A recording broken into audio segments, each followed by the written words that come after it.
Hey guys, तो आज हम क्वेश्चन सॉल्व करने जा रहे हैं जंप गेम। तो क्वेश्चन में क्या गिवन है? क्वेश्चन में हमको एक एरे गिवन होगा जिसका नाम होगा नम्स, और हम एरे के फर्स्ट इंडेक्स पर हो गए इनिशियली, और एरे की जो हर एक वैल्यू है वो हमको मैक्सिमम जंप लेंथ बताएगी। अगर हम सपोज़ हम इंडेक्स 0 पर है तो हम वहाँ से जंप ले सकते हैं 2 लेंथ की, या तो हम जंप ले लें 1 लेंथ की 3 पर आ जाए, या हम 2 लेंथ की लेकर 1 पर आ जाए। सिमिलरली इंडेक्स 1 पर अगर हम हैं तो वहाँ से हमारी मैक्सिमम जंप लेंथ है 3। अब या तो हम 3 से उसके जस्ट अगले इंडेक्स यानी कि सेकंड इंडेक्स पर चले जाए, या फिर थर्ड, या फिर फोर्थ। तो हमको बताना है क्या हम इनिशियल पोजीशन से फाइनल पोजीशन तक जा सकते हैं या नहीं। अगर जा सकते हैं तो रिटर्न ट्रू करेंगे, else we will return false. तो एक बार मैं क्वेश्चन को थोड़ा और अच्छे से समझा देता हूँ।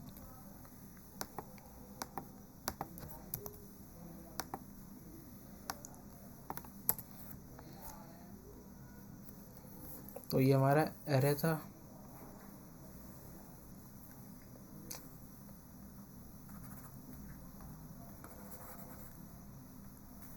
तो ये हमारा एरे है जिसमें एलिमेंट है 2 3 1 1 4, इंडेक्स है 0 1 2 3 4। अब हम अगर इनिशियली हम इंडेक्स 0 पर है, हम यहाँ से दो लेंथ की जंप ले सकते हैं। या तो हम 3 पर आए या तो हम 1 पर आए, पर हम 3 पर जाएंगे। क्यों? क्योंकि अगर हम इंडेक्स 1 पर जाएंगे जहाँ पे हमको मैक्सिमम लेंथ 3 मिलेगी, क्योंकि अगर हम इंडेक्स 1 पर जा रहे हैं तो वहाँ से हमको 3 जंप की लेंथ मिलेगी। तो हम अगर 2 से यहाँ पर जा रहे हैं 1 पर, तो हम 1 से सेकंड इंडेक्स पे जा सकते हैं, थर्ड इंडेक्स और फोर्थ इंडेक्स। तो हम 0 इंडेक्स से 1 इंडेक्स पे गए और 1 से सीधा फोर्थ। तो हाँ, हम 0 से 4 पर जा पा रहे, तो आंसर है ट्रू। ये तो हो गया क्वेश्चन। अब इसे सॉल्व कैसे करना है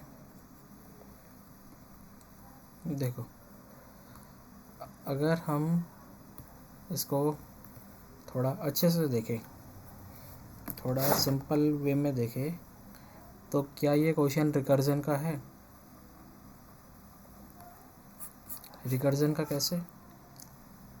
रिकर्जन क्या कहता है? पहले तो रिकर्जन ये कहता है कि कोई सी भी एक बड़ी प्रॉब्लम है, कोई सी भी एक बिग प्रॉब्लम है, उसको तुम स्मॉल प्रॉब्लम में तोड़ो और उसको तुम और स्मॉल प्रॉब्लम में तोड़ो जब तक तुमको बेस केस नहीं मिल जाता। ऐसे तो रिकर्जन कहता है। और कहता है कि अगर तुम उसके एक सब प्रॉब्लम को सॉल्व कर लोगे तो उसमें कुछ ऑपरेशन ऐड करके तुम बड़ी प्रॉब्लम को तो सॉल्व कर ही सकते हो। रिकर्जन यही तो कहता है। जैसे जैसे हमारा फैक्टोरियल का कोड होता है, फैक्टोरियल लेट्स हमने 5 लिख दिया, वो क्या कहता है? 5 इंटू फैक्टोरियल 4, यही तो कहता है। तुम फैक्टोरियल 4 दे दो मेरे को, मैं 5 से मल्टीप्लाई करके फैक्टोरियल 5 निकाल दूंगा। वैसे ही रिकर्जन यही काम करता है। रिकर्जन क्या करता है? कहता है कि कोई बड़ी प्रॉब्लम है, उसका तुम एक छोटा पार्ट मेरे को सॉल्व करके दे दो, मैं उसमें कुछ अपने आप से ऑपरेशन परफॉर्म करके आंसर कंप्यूट कर दूंगा। यहाँ पे भी हमको वही फंडा लगाना है।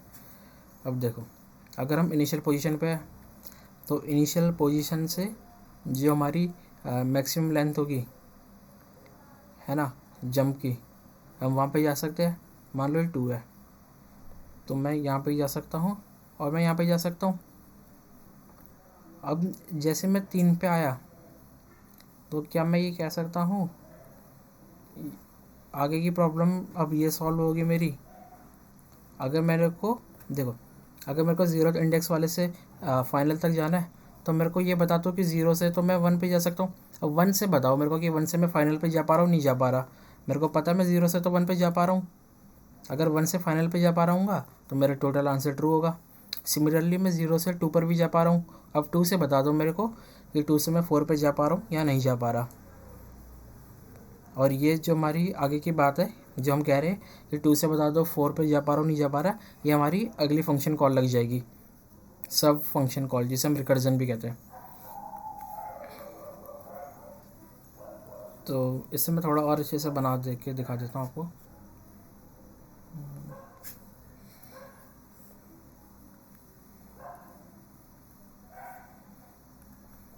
मैं गया 2 से 0 के इंडेक्स से 1 इंडेक्स पर और 0 इंडेक्स से 2 इंडेक्स पर। अब मैं 1th इंडेक्स से कहाँ पे जा सकता हूँ? 1th इंडेक्स से मैं 2nd इंडेक्स पे जा सकता हूँ, 3rd इंडेक्स पे, 4th इंडेक्स पे, है ना। अब जैसे मैं 1th इंडेक्स से 4th इंडेक्स पे गया, मैंने यहाँ से रिटर्न ट्रू कर दिया। मैंने बोल दिया हाँ भाई यहाँ से रिटर्न ट्रू हो गया, मैं जा पा रहा हूँ। अब क्योंकि मैंने 1 इंडेक्स पे 0th इंडेक्स से गया था, मैंने यहाँ से भी रिटर्न ट्रू कर दिया। और जैसे ही मेरे को 0 इंडेक्स पे ट्रू मिल गया, मैंने अपना पूरा आंसर ट्रू कर दिया। इसका अगर हम कोड देखें, कोड लिखने की कोशिश करें तो कैसा होगा।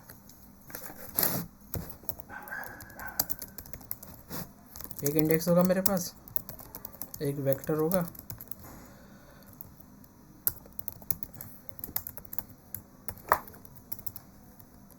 एक बेस केस होगा मेरे पास।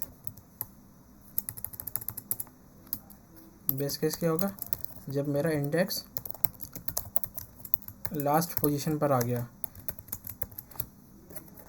हम इसको नम साइज नहीं लेके, हम इसको लास्ट एरे का जो इंडेक्स होगा वो लेंगे, क्योंकि क्वेश्चन में हमको last index of the array पर जाना है।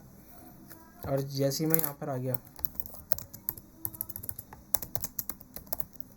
रिटर्न ट्रू, ये तो हो गया बेस केस। एक्चुअल अब हम कर क्या रहे हैं, हम देख रहे हैं कि मैं जिस भी इंडेक्स पर हूँ, अगर मान लो मैं इस इंडेक्स पर हूँ और यहाँ से मैं के लेंथ ले सकता हूँ, तो मैं मान लो ये इंडेक्स है मेरा IND, तो मैं IND +1 पे कॉल लगा रहा हूँ, IND +2, IND +3 dot dot dot dot IND plus के इंडेक्स पे कॉल लगा रहा हूँ। तो यही काम हमको करना है। For int I equal to index +1, I less than equal to, अब देखो मिनिमम n-1 और index plus nums index i plus plus. अब इस वाले लूप को थोड़ा समझो। अब ये मिनिमम देखो, ये तो समझ आ गया होगा i इक्वल टू इंडेक्स +1 क्यों लिया हमने, क्योंकि हम अभी यहाँ पर है, अगर हम कॉल लगाएंगे तो आगे से तो कॉल लगाएंगे, इसलिए हमने इंडेक्स +1 ले लिया।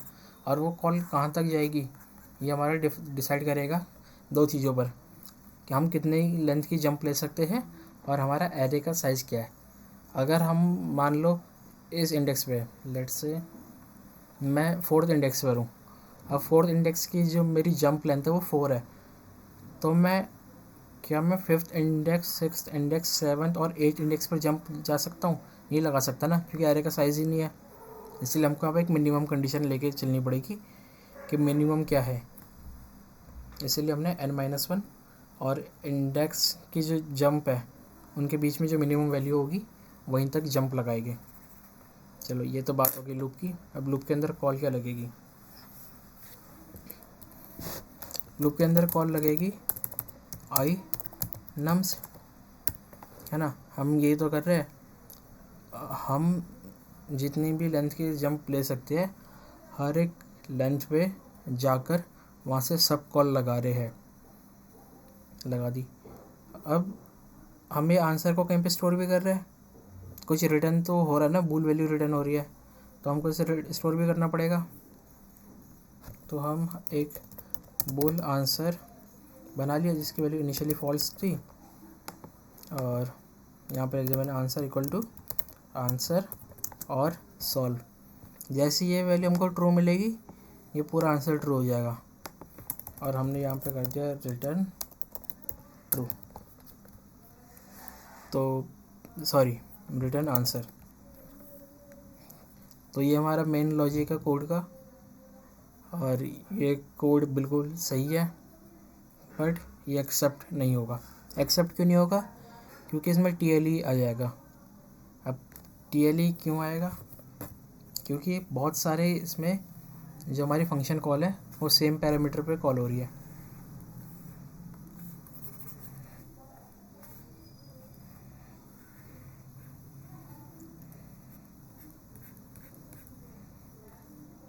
मान लो 2 3 1 0 1, जैसे ये था, है ना।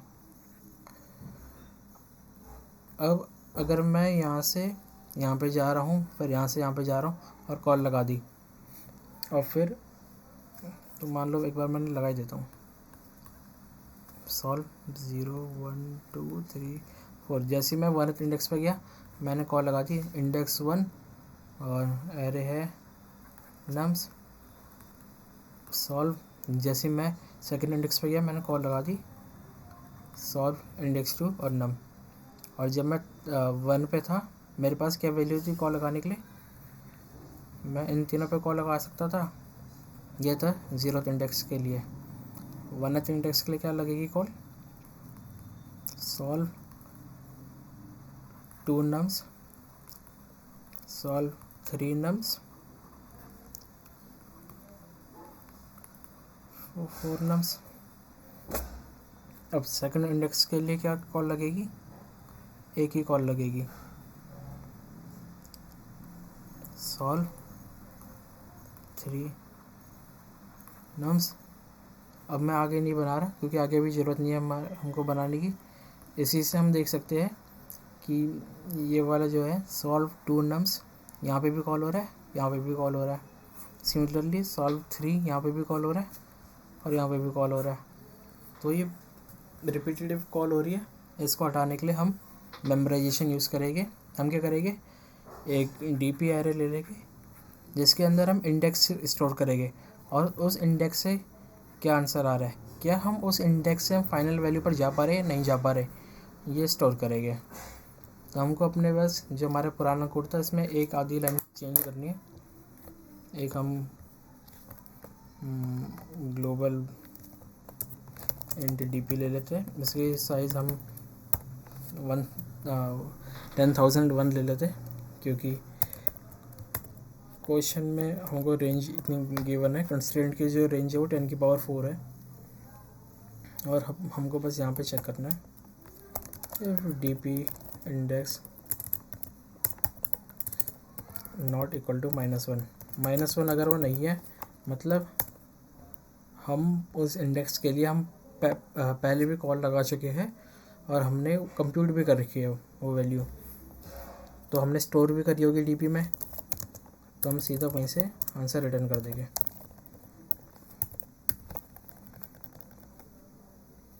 सिमिलरली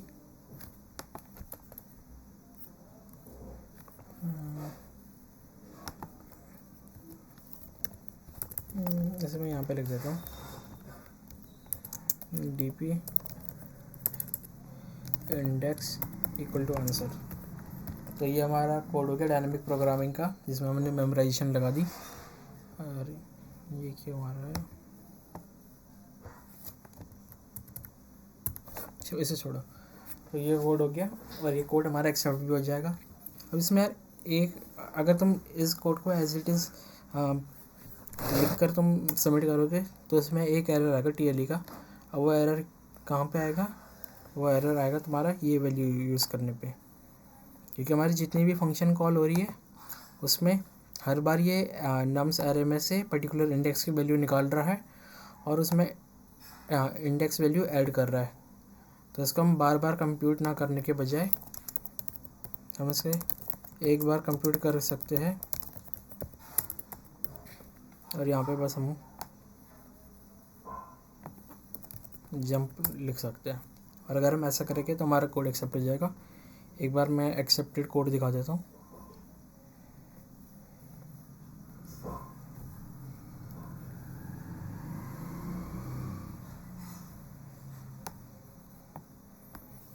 ये हमारा कोड है, यहाँ से देखते हैं हम।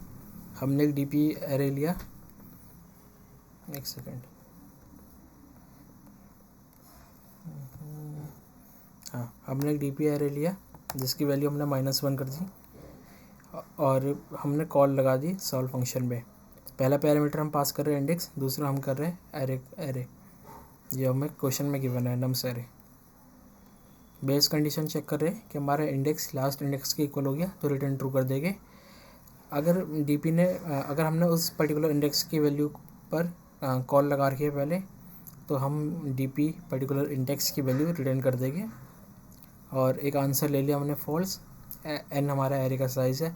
जंप हमने कंप्यूट कर लिया नम्स प्लस इंडेक्स, ताकि हमें बार बार करना ना पड़े। और ये कॉल लगा, ये लूप लगाया हमने index +1 minimum value between the n-1 and the index plus jump, और हमने अपने ये लूप चला दिया। लूप के अंदर हम कॉल लगा रहे सॉल्व आई और नम्स को, और इसको एक आंसर में स्टोर करा रहे हैं, और उस आंसर को हम फाइनली डीपी एरे में स्टोर करा रहे हैं। तो ये कोड है हमारा।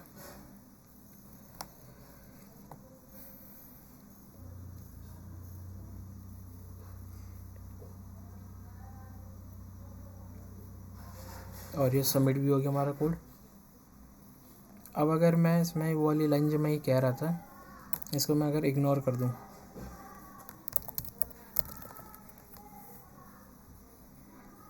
पहले बार रन करके देख लेते हैं,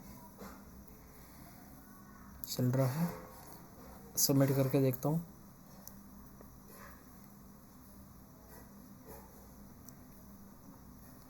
TLE आ गया। तो आपको ध्यान रखना इस बात का, आपको इसको लूप के बाहर किसी वेरिएबल में स्टोर करा देना है और फिर उस वेरिएबल को यहाँ पे पास करना है। तो थैंक यू।